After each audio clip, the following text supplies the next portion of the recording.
Hello, you wonderful people, and welcome to another episode of Crime Centric. This being a show where we talk about crime dramas that I watch. For today's episode, I'm going to talk about the latest episode of The Equalizer. A lot of interesting things went down in this episode, so let's break it down. Well, first and foremost, a father reaches out to Robin, and he needs her help because obviously, something's kind of been going on with his daughter, but he can't quite find out, what. He just knows that something's been off. Because he never really went into specifics, but obviously he was going through something for a while, and his daughter was kind of his rock, and he wants to kind of be there for her, but she won't really let him. So obviously Robin pretends to be a counselor, because getting Maya ready for college or whatever, and it's Maya's kind of putting on this front like everything's okay, but obviously Robin can look at a lot of the signs about obviously her being very cleanish, and that's just her kind of needing control. And I love that immediately you have Mel being yeah, and then Harry's she's not talking about me. It's sure, because Mel had moved one thing and then he moved it around, and just he's a bit of a neat freak, and but he's all about control and stuff like that. But because we saw it at the beginning, and I think that in itself should have been a key sign. She tried to kill herself in a car, but the car stopped before she could ram it into a wall.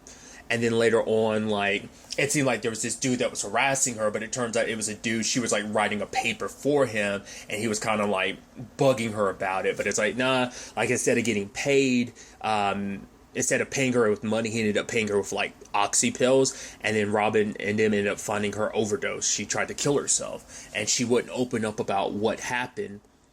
But eventually, trailing some stuff back, Robin was able to kind of find the woman she went to go visit. It was a woman whose identity had only just recently popped up within the past 2 years or whatever. And it turns out this woman, Sarah, she was raped by Elijah, the guy who's on the same, he's backing Sinead, the woman who's kind of running for mayor. And so that's where, because Maya was kind of interning there, and she was kind of helping out there, and that's what ended up happening to her. So she ended up, I don't remember. I think basically Sarah had went public with she had tweeted about it, because basically she had to sign an NDA and stuff like that, and she regretted it, but there was nothing she could really do without there being an issue. So without getting sued or whatever. So she tweeted about being raped by someone publicly, but then in turn, because this all connects to a cop named Zev, played by Kevin Chapman, which CBS-wise, obviously, best known for Person of Interest, which I obviously have made comparisons between this and Person of Interest. Once again, a really good show. I don't know if they're still up there, but the last time I was aware of, you can find the entire all 5 seasons on Netflix. I don't know if that's changed, whether they've lost the licensing rights to that or not. But like I said, the last time I checked, it was up there, but it might not be up there anymore. But a really, really good show. Regardless, actually, the most recent thing I saw him in was season 1 of City on a Hill, when I was watching that prior to season 2 coming up. Once again, tangents and all that aside, basically he's a scummy detective who works with Elijah to kind of deal with this type of stuff. But it was sad, because basically Sarah's entire life was turned upside down, going to ruin, and Elijah was already going to ruin and threaten her career already, and she ended up getting fired anyway because she wanted to be able to keep her career, but it's it didn't matter, and it's she regretted not coming forward, but it's at this point it's nothing she can do because her entire career was destroyed. The harassment she received, she had to change her name, and so she's actually the one that was telling Maya, there's not much you can do. You either, keep your silence, or you basically just kind of move on with your life. There's not much you can do. And that's a sad thing, that anyone has to carry that, and feel like they have no choice and they have no one to go to, because it turns out there was someone back in 2011 who did, want to go to the police about Elijah, and they did, but the case was quickly buried.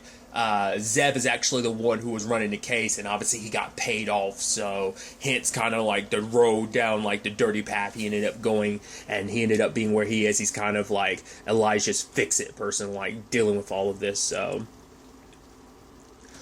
So Robin turns to the one person she needs to turn to in this case, because they have no idea who the identity of the woman from 2011 was. So They turn to Dante, and obviously Dante and Robin have their little flirting back and forth, and she's pretending to be a certain detective. He's like, yeah, I was pretty sure like the 118th got shut down. She's like, yeah, it is pretty quiet around here. But obviously it's like Dante had looked into it and didn't give Robin, the victim's name, because it's like, yeah, I can't give her name without her consent. So Robin ends up following him because she knew exactly who he was. It's like, I know your nature. Like, the fact is that you were going to be you found out there was going to be an injustice, that you were going to try and make it right. So they try to talk to the lady, but for her, she's like, she can't say anything now or she's going to get sued. So it's like, is anyone else talking? If no one else is, then I'm not talking. So these women, are forced into silence because, and it's that thing of like, if no one else is speaking up, everyone's scared to be that first person to kind of speak up, especially considering when she tried to speak up before, there was no one there for her, and so Dante and Robin are trying to be there for her now. And obviously Robin's talking about like trying to skirt around lines and not like going about things the 100% legal way, but obviously for Dante it's like, well, the fact is, once you start skirting that line of doing stuff like that, you eventually turn into a Zev and you become a monster like him, a scumbag like him. But it's like, Robin kind of suggests that you poke the bear a little bit, and then like all you need to do is just kind of nudge someone like Zev a little bit, and it'll put you in a position where you can kind of get what you need to get. And later on that ends up being the case, because he actually goes to visit Elijah and kind of prove like, okay, the connection there. Like the moment Dante started poking and prodding, it's like Zev like immediately went running to Elijah about the whole thing. So at the same time, Elijah had sent people to check on Maya, and it's like, oh, like, we'll cover all your medical experiences. The campaign, at first it's like the campaign sending it, but it's like, nah, but Elijah just wanted to make sure you were okay, and got assigned some forms for your privacy. And because of all that, like, Maya ended up opening up to her dad, and he rolled up at the campaign. He was going to kill Elijah, but Robin luckily got there in time to stop him, because it's like, don't do this. You pull this trigger, you're going to destroy your life. And like Maya, she needs you right now. She needs you to be there for her. We will get justice for her. We will stop him, but just this isn't the way to do it. Don't destroy your life, when Maya needs you most right now. So, but basically working with Maya, they were able to kind of like, obviously she ended up signing a deal, but basically they needed access to a key card so they could go in there and steal all the files on like all the women and the NDAs and stuff like that. And it turns out one of the first women was Sinead. She was actually potentially the first years and years ago, because she actually worked under Elijah. But for her, she tried to convince herself, it's like, no, it was consensual. It's like, no, he probably convinced you that it was. But it turns out, like, Maya told her story, because, Sinead was like, no, like, these are just stories. I'm not going to ruin a man's career over just stories. But then, like, Maya told her truth, because that was another thing, like, for Sarah, it's like, she kind of sold away her truth by signing that NDA. So it's like, because your truth is yours and yours alone, and that can be no one else's, And so Maya told her story, but obviously it's like, that's a horrible story, but for her it's just like, it's not my story. And so Robin ended up giving her the files, kind of, she's not trying to judge, Sinead. She's not telling Sinead like, oh, I'm not here to tell your story. Your story is yours to tell, no one else's. And Sinead being on TV with Elijah, hearing him, talk about like, oh yeah, like he's a feminist and like his mom raised him this way. And it wasn't until like she was like, right, what was it you used to call me? And he was like, my stallion. And it's like, right, because Maya had said that's what he called me. She's like, it's most likely because he couldn't even remember my name, And it's like, and it made, Sinead speak up, and she's like, yeah, this might destroy my career, my attempt at running for mayor, but the fact of the matter is I needed you, were my boss, and you kind of took advantage of me. You kind of forced me to kind of sleep with you. And so for her, it's like, I'm going to be there. Any woman out there, like, I know you're scared, but if I will fight this with you, I will be beside you. You're not alone during this. And we see like everyone, the different women. We see Sarah, we see the woman from 2011. And obviously,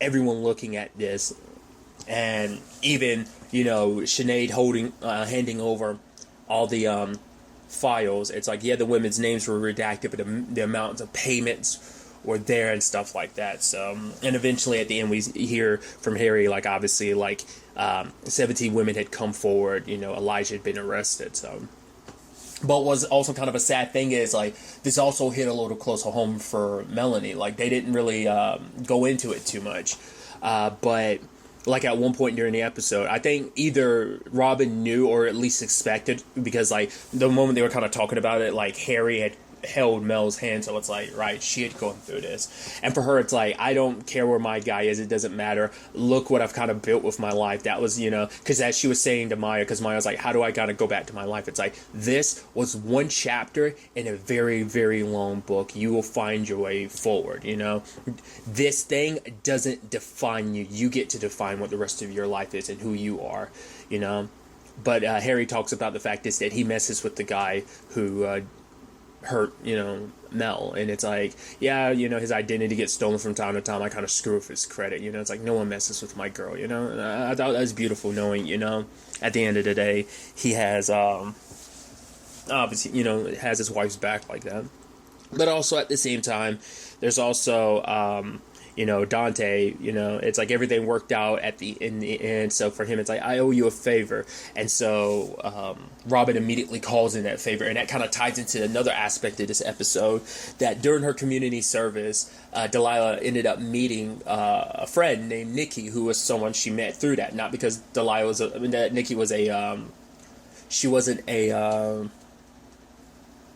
volunteer. She was actually someone that was arrested. Basically, she was in juvie for like some time, for like a year, because she was getting in a fight with someone and she had a knife on her. And so, but it's like, Delilah saying like, she's not a bad person, like let's have her over and stuff like that. Can I hang out with her?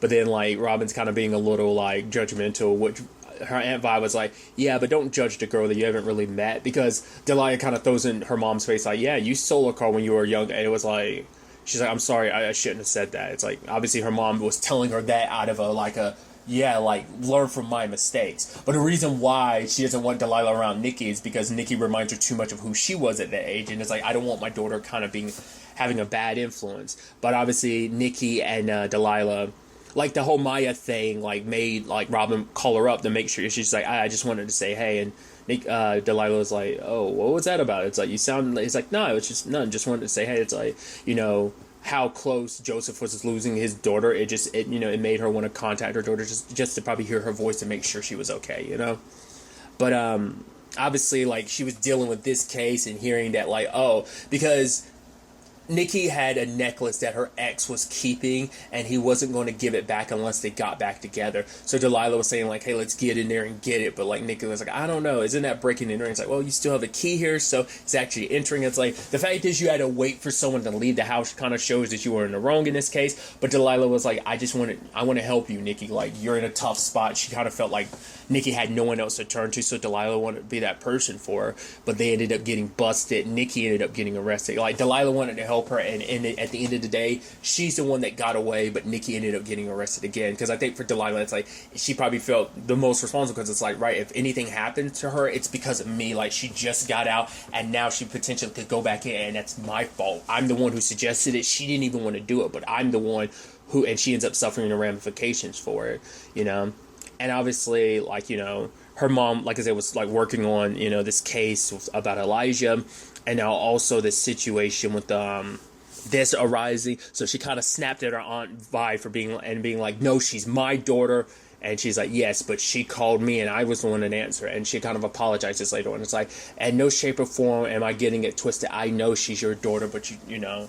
And it's like, because I think it's a situation of like, you can't really, she was just caught up in the moment. It's like, I didn't mean it, but she's like, yeah, you did. Because at the end of the day, I'm not trying to like play mother figure to your daughter. I know she's your daughter and everything, so. But for her, it's like, she explained Nikki's circumstances, and obviously Robin came in and was like, I completely get you want to help your friend, but the fact of the matter is, like, I don't want you kind of getting hurt in the process, D, like, and saying, like, Delilah was like, but she didn't have anyone. It's like, yeah, but you do. You have me. You always do, And so, calling in his favor, Nikki was released, calling in her favor with Dante, like, she was able to get Nikki released, and he handed her his card saying, if you ever need anything, just let me know. And she was able to get her necklace back too. So obviously Delilah's never going to know what strings her mom pulled and stuff like that. But I thought it was kind of like, despite the nature of everything that kind of went down in the episode, it was still just kind of like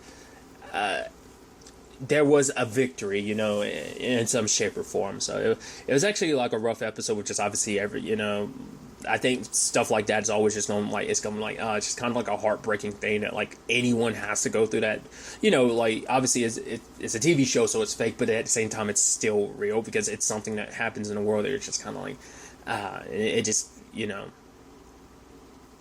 It's one of those episodes and those like storylines just kind of like it just hits. It's just one of those too real world of a thing that you're just kind of like it breaks your heart because it's a reminder that it happens in a world that it's a thing that's all too real. So I'm interested to see where things kind of go, especially on the Nikki front.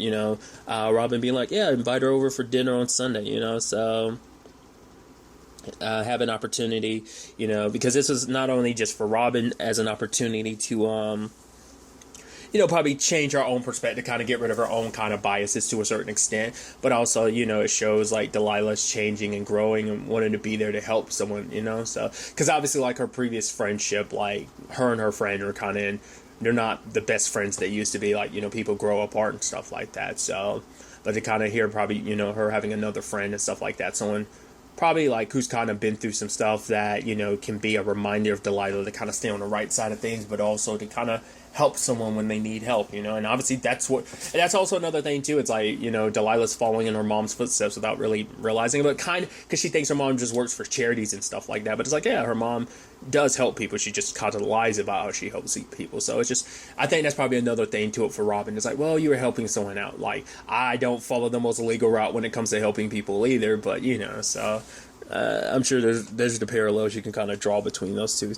circumstances. But I'm interested to see where things go. There is a new episode tonight. Once again, I'm catching up with a lot of stuff, so I finally had so much other stuff, so I'm finally caught up with the Equalizer. But there's a new episode tonight at the time of me recording this, I believe. So I'm interested to see what goes down in that episode. But really, that's all I want to talk about. So the next time we meet, be happy, be safe, live life to the fullest, enjoy it. Good day and goodbye.